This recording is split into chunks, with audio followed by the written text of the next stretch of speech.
Karena orang yang terbiasa dengan dosa-dosa tanpa tobat, dikhawatirkan mati dalam keadaan su'ul khatimah. Bismillah, alhamdulillah, wassalatu wassalamu ala rasulillah, wa la hawla wa la quwata illa billah wa ba'd. Para kawan sekalian, manusia memang tak akan pernah luput daripada dosa. Memang karakter manusia zalim, jahil. Oleh karena itulah, masalahnya bukan pada dosa, tapi bagaimana cepat dia kembali kepada Allah Subhanahu wa ta'ala. Tetapi kawan-kawan sekalian, hal yang buruk adalah orang senantiasa melakukan dosa yang berulang-ulang, sehingga akhirnya menjadi darah daging baginya. Ini yang menjadi masalah. Andai kata dia belum sempat tobat daripada dosa yang dia lakukan, sudah melakukan dosa itu kembali, kemudian lambat laun berbuat kembali, dan enggak dia iringi dengan tobat. Ibarat kaca, itu kaca yang putih bersih, bila mana engkau berdosa, maka hati yang ibarat kaca itu akan ternokta hitam. Kata Nabi Nuh, fihi naktatun sauda, akan tulislah pada hatimu itu merupakan cermin nokta-nokta hitam. Bila mana tidak kau cuci dengan istighfar, dengan taubat, itu akan lambat laun hati tersebut atau cermin tersebut terus bertambah padanya nokta-nokta hitam. Kala sudah bertumpuk-tumpuk, jadilah dia apa dikatakan Allah SWT, kalla bal rana ala qulubihim maka yaksibun. Sekali-kali tidak, sungguh telah berkarat hati mereka dengan sebab apa yang mereka lakukan. Ini yang paling mengkhawatirkan. Orang kalau sudah mendarah daging dengan suatu perbuatan dosa, maksiat, akhirnya dia berat meninggalkannya, dan akhirnya dia pun kadang-kadang melakukannya tanpa lagi rasa nikmat, karena sudah menjadi kebiasaan semata. Kadang-kadang orang yang berzina tersebut, karena sudah menjadi kebiasaan dia berzina, na'udzubillah min dzalik, mendarah daging dengan dirinya, dia tetap berzina meskipun telah hilang baginya kenikmatan berzina tersebut. Luar biasa.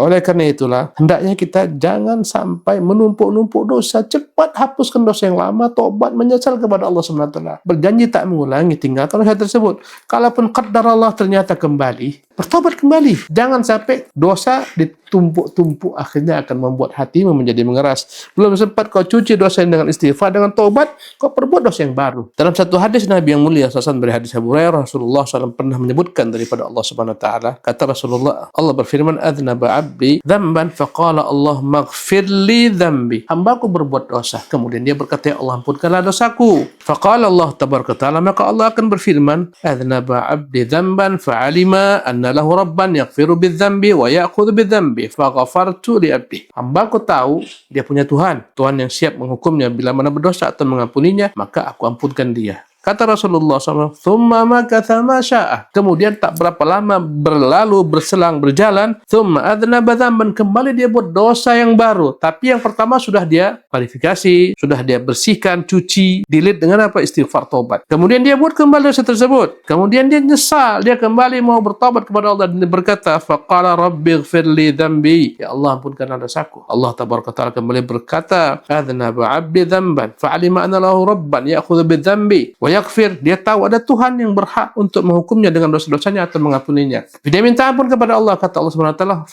faqad ghafartu li abdi, aku sudah ampunkan hambaku. Dengan apa? Dengan taubat, dengan istighfar. Kemudian beberapa masa kembali dia terjatuh pada dosa yang sama. Kembali Allah mengatakan perkataan yang sama, hambaku tahu dia punya Tuhan yang siap menghukumnya bila mana berdosa dan mengampuninya bila mana Allah berkehendak. Maka kuampunkan bagi hambaku, qad ghafartu li abdi falyaf'al ma sya', atau falyaf'al ma yasha', dia buat apa yang dia mau. Maksudnya, selama engkau berdosa, cepat tobat kepada Allah SWT. Yang harus terkumpul padanya, pertama penyesalan, yang kedua kau janji tak mengulangi lagi. Ingat ya, janji tak mengulangi, bukan tak mengulangi, tapi berjanji sekuat hatimu kau tidak akan mengulangi lagi. Yang ketiga, engkau tinggalkan maksiat tersebut, maka tobatmu Allah terima. Maka ibarat cermin, kemana kalau kita telah kotori cermin dengan nokta-nokta hitam, kita wajib bersihkan cermin ini. Andai kata kotor, kembali bersihkan lagi. Yang masalah besar adalah manakala dosa ditumpuk-tumpuk. Misalnya pandangan mata. Memandangnya haram, memang itu adalah merupakan dosa kecil, tapi bila mana bertumpuk-tumpuk akan menjadi dosa besar, akan menjadi berkarat hatimu dengan sebab hal itu. Bahkan bukan hanya sampai memandang, dari pandangannya akan terlahir berbagai macam kemaksiatan lain. Akhirnya berusaha untuk bertemu,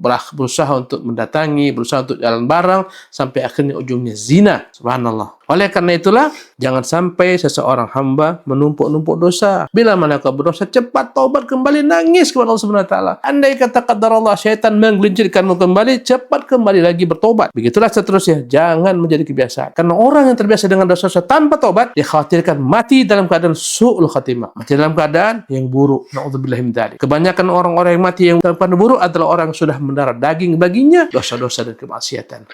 mendarah daging, menyanyi lagu-lagu dan semacamnya, mati dalam keadaan menyanyi. Alhamdulillah min dzalik. Mendarah daging dalam perdagangan, ya sebagaimana Al-Qayyim menyebutkan dalam kitab Ad-Da'u Dawa, bagaimana orang meninggal dengan kondisi-kondisi di dunia, sibuk dengan bisnisnya, sibuk dengan perdagangannya, mau mati disuruh ucapan la ilaha illallah, apa dia katakan? Tintana, tintana. Itu para penyanyi. Adapun pedagang mengatakan ini barang murah, ini barang obral, ini barang. Subhanallah. Ini semua kebiasaan. Jangan sampai engkau mati dalam keadaan sul khatimah. Jangan sampai dosa-dosamu bertumpuk-tumpuk mendarah daging. Cepat perbaiki tobat. Segera kepada Allah Subhanahu wa taala. Bila man tergelincir kembali, tobat kembali. Wallahu taala alam.